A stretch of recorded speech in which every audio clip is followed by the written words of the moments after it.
व्यवसाय अध्ययन के अंतर्गत हम लोग नियंत्रण का अध्ययन कर रहे हैं और आज के इस वीडियो में इसके अंतिम भाग का हम लोग अध्ययन करेंगे। और यहाँ एक बहुत ही छोटा सा टॉपिक है और चूंकि ये परीक्षा में बहुत बार पूछा गया है इसलिए इसको पढ़ना भी ज़रूरी है।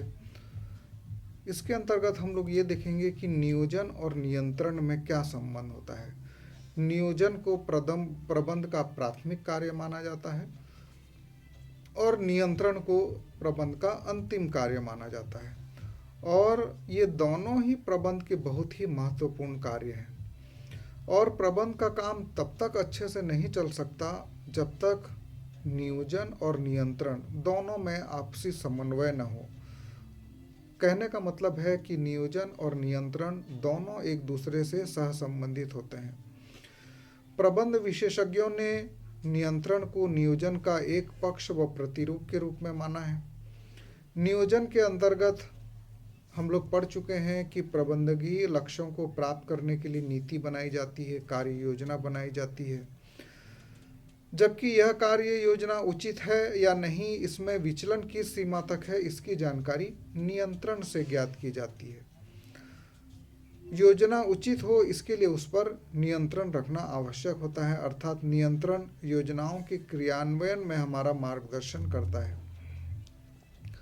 प्रबंध में प्रभावी नियंत्रण व्यवस्था लागू रहने से दीर्घकाल की योजनाएं बनाने में मदद मिलती है, क्योंकि नियंत्रण पूर्व निर्धारित लक्ष्यों एवं प्रभावों के आधार पर कार्य करने की प्रेरणा देते हैं। और भी सरल शब्दों में कहूँ तो नियोजन के अंतर्गत कार्य योजना बनाई जाती है, नीतियाँ बनाई जाती हैं, और नियंत्रण के अंतर्गत ये देखा जाता है कि उन योजनाओं के अनुरूप काम हो रहा है या नहीं हो रहा है, और यदि नहीं हो रहा है तो उसके लिए सुधारात्मक कार्रवाई की जाती है। ये सच है कि किसी भी संगठन में योजना पहले बनाई जाती है, परंतु इस योजना को नियंत्रित रखने का कार्य नियंत्रण ही करता है। नियंत्रण प्रबंध का एक बहुत ही महत्वपूर्ण कार्य है और इसके बिना नियोजन कर लेना एक बहुत बड़ी भूल होगी। जैसे कि बजट बनाना भी नियोजन का कार्य है, और बजट बनाते समय उसे उपक्रम के लक्ष्यों, नीतियों व सीमाओं से नियंत्रित रखा जाता है। तो इस प्रकार हम ये देखते हैं कि नियोजन और नियंत्रण एक दूसरे के सहयोगी होते हैं, दोनों में आपसी समन्वय आवश्यक होता है तथा एक दूसरे के सहयोग के बिना प्रबंध का कार्य आसानी से नहीं चलाया जा सकता। नियोजन और नियंत्रण का सहयोग भी देखना है।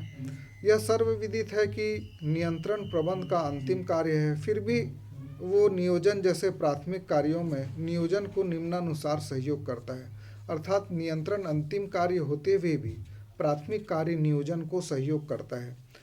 जैसे कि यह देखना कि योजनाएं नीतियों के अनुरूप हैं या नहीं, यह देखना कि योजना बजट के अनुरूप या उसकी सीमा के अंदर है या नहीं।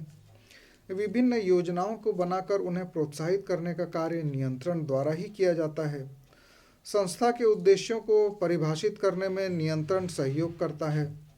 व्यवसाय के दैनिक कार्यों को नियंत्रित करने में सहयोग करता है। इस प्रकार स्पष्ट है कि नियोजन प्रबंध का प्रथम कार्य और नियंत्रण प्रबंध का अंतिम कार्य होते हुए भी ये एक दूसरे से सहसंबंधित हैं, और इनके आपसी समन्वय के बिना प्रबंध के कार्यों को कराना तथा उपक्रम के लक्ष्यों को प्राप्त करना बहुत कठिन होगा।